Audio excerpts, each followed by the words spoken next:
So picture this. I'm standing in LAX with my family, my 3 kids and my wife. We're tired. We're feeling quite dejected after a very long day at Disneyland because we've just found out that we've missed our flight.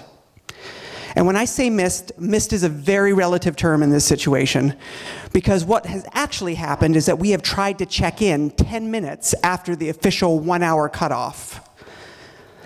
And there I am standing in front of the Delta ticket agent, and I know I've messed up. I get it. We were 10 minutes behind. Why we were 10 minutes behind is a totally different story. Nonetheless, we are behind. But this ticket agent, she isn't going to budge.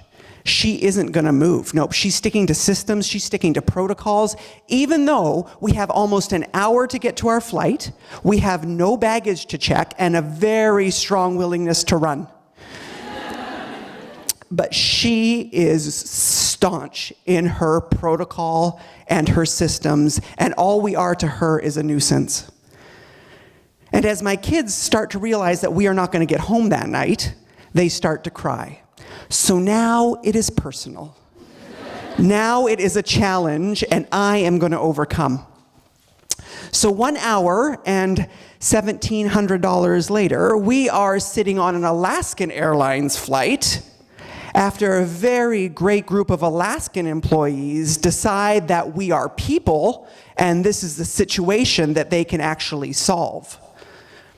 And I'm very thankful for these Delta employees or Alaskan employees who the entire time had a smile on their face and what seemed like a genuine interest in my situation.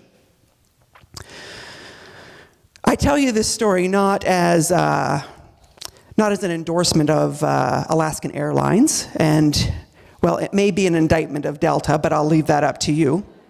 I tell you this story because it was in that moment that I realized that I had arrived. Standing in front of that Delta ticket agent, something deep inside of me said, you will never treat anyone who chooses your organization like this. You will never do this. This trip to Disneyland was in part a celebration. I had started a new job just this past February. I had started as the advancement director of Mennonite Central Committee, or MCC. MCC is a relief and development organization that's been around for about 100 years. We do work in 57 countries, all towards an end goal of peace and justice. And as advancement director, I oversee all of our fundraising, all of our communications, all of our marketing, and all of our community engagement. Previously, I'd been in another organization, and I was a VP at that organization. I served on the senior leadership team, and I'd been trying for the better part of the last 2 years to convince my colleagues that our communications and fundraising strategy was off. It was lacking. It didn't have heart. We were being forced by our strategy to treat our donors like a solution to a problem. And that problem was that the organization didn't have enough money. And for any not-for-profit, when you think the problem is that you don't have enough money, it's pointing to a much bigger problem.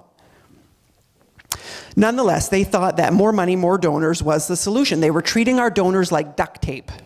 This wonderful organization that was really quite beautiful was broken, but they were going to strap it back together with more money.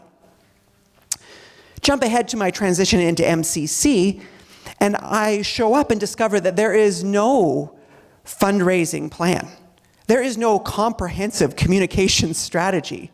And yet there are thousands and thousands of donors who are giving regularly, thoughtfully, and generously to MCC.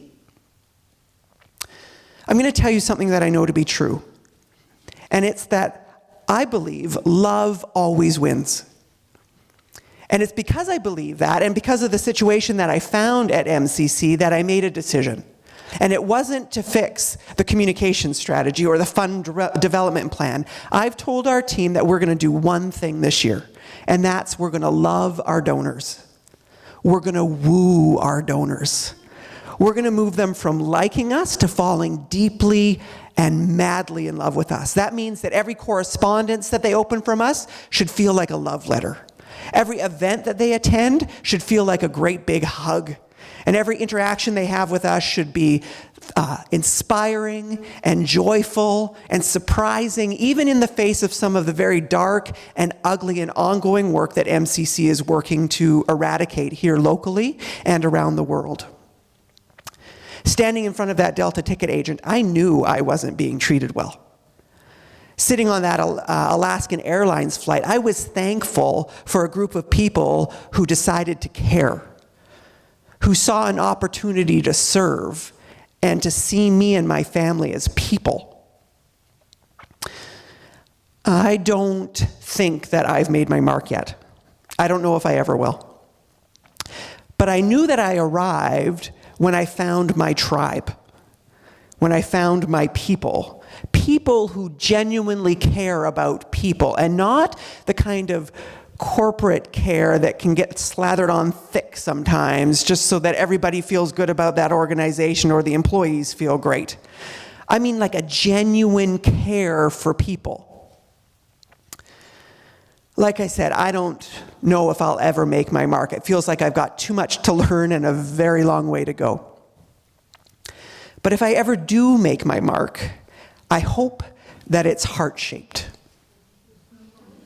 Thanks.